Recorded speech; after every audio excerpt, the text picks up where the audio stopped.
Hello, this is the Tuskegee Study, Legal Aspects of Healthcare Management. The ethics of healthcare. Minorities in healthcare used as guinea pigs. Since slavery, African Americans have been told by the white man that if they do something for them, what benefits that they can achieve. However, the differences with slavery and medicine is that a doctor took an oath to uphold ethics of the medical community and will practice based on the care of the patient. However, even with this oath being taken, African Americans still have a strong stance about the ethics of medicine, such as with slavery. The people who were enslaved went through cruel testing and inhumane health conditions. There was J. Marion Sims, also known as the father of gynecology. He performed experiments on the enslaved woman to treat for vesico-vaginal fistula without any anesthesia. This is according to Atlanta Black Star. In California in the 1910s and 1920s, there were asexual acts that were sterilized Mexican and Black women who were deemed mentally ill, and there was the eugenics movement that occurred in the 70s. This was involuntary sterilization of women of color. This did not stop until it was realized how racist these notions were. Now, also according to the Black Atlantic Star, in 2014, it was reported that the Centers for Disease Control and Prevention was hiding results from experimental measles vaccinations that actually increased the likelihood of Black children developing autism. In addition, back in the 1950s, there was a woman called Henrietta Lacks who had her cells removed to have them cloned without her permission. The doctors would go on to keep growing up to 20 tons of her cells even after her death, and even publish the information without her family's permission. This is all mentioned to say that as an African American woman, we have one of the lowest rates of getting proper health care because there is fear of what may go on during exams, treatments, or even testing. This Tuskegee study was no different than previous studies or studies to come. This one stood out more famously, possibly because there was treatment available and still was not provided to the participants.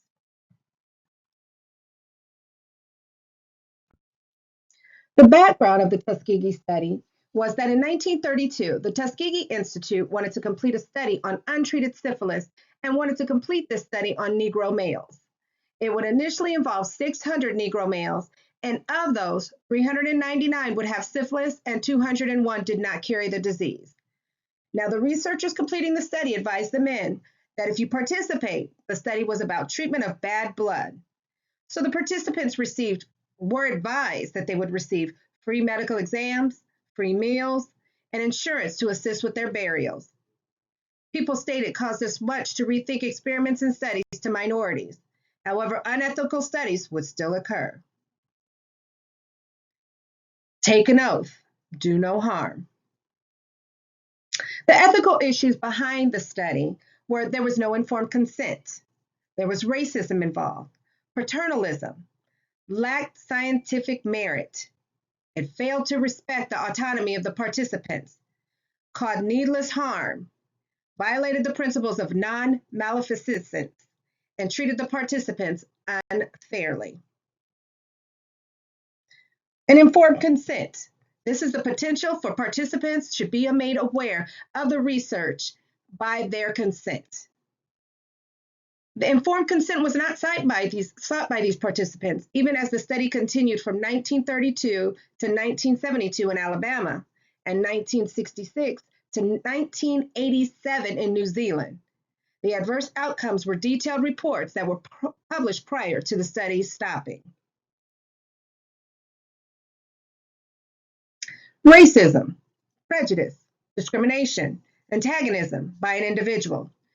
A demonstration of a punitive racial characteristic long considered evidence of the natural inferiority of Blacks who did have the syphilis gene, or disease, excuse me. Paternalism, the policy or practice on the part of people in positions of authority of restricting freedom and responsibilities of those subordinates to them in the subordinate's supposed best interest.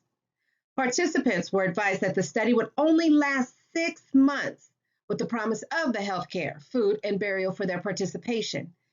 This study went on to last 40 years, even when treatment was available, however, it was withheld. The scientific merit. This is the integrity of the research proposal, the conduction of research, the heuristic implications, and the dissemination of findings that must be truthfully reported without obfuscation. The study was based on outdated and flawed scientific assumptions and failed to contribute to the advancement of scientific knowledge. The researchers did not adhere to scientific standards of ethical conduct. Autonomy. This is the right or condition of self-government. The participants of the study had no respect. They were violated because of autonomy. In addition, they were not even given the option not to participate in the study. Cause for needless harm, which is harm, of course, not needed or wanted. Participants were denied effective medical treatment, causing pain and suffering, even when it became clear that they had contracted the disease. Non-maleficence. This is the obligation of a physician not to harm the patient. There were no steps taken by the researchers not to harm the participants. By not being informed of the disease, leaving their spouses and other family members possibly catching the disease. Treated the participants unfairly. They violated the principle of justice by not advising what the long-term effects of the treatment were, such as blindness, paralysis, even death.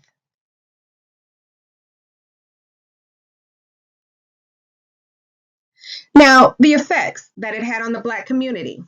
With Blacks having knowledge of the Tuskegee study, it resulted in less trust of researchers. 51% of Blacks and 17% of whites. Now, those who weren't even willing to participate are 49% Blacks and still 17% whites. Now, who would be affected by this future research? That's 49% Blacks and that increase of 34% whites.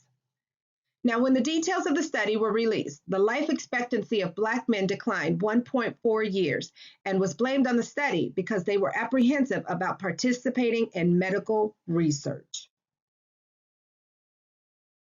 The impact on society. Society felt and still feels that the government allowed for the abuse of power for the research.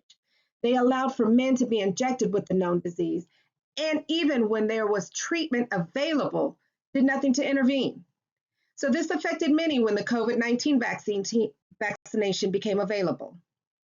Now, Tuskegee has a public service announcement from the Ad Council to advise how important vaccinations are. This includes families from the Tuskegee Study participants. Now there are federal and state laws that have been put into place, heavy regulations on academic and scientific research.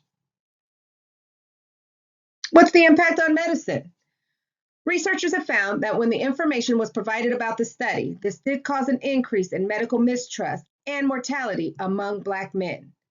Providers point out yearly because of this study, this is the reason Black men have the worst health care and have a lower life expectancy than their white counterparts. Even providing the right information and removing any obstacles that they have, they are still not willing to get appropriate health care. The legal and ethical principles. Respect of persons. Providing individual research subjects out to be treated as autonomous agents, and those with diminished autonomy are entitled to protection. Beneficence. Not to cause intentional harm and to be able to maximize possible benefit and minimize possible harm to either individuals and society. Justice. This is attention paid to equitable distribution within human society of participants chosen for such research should not be unequally selected from groups unlikely to benefit from work.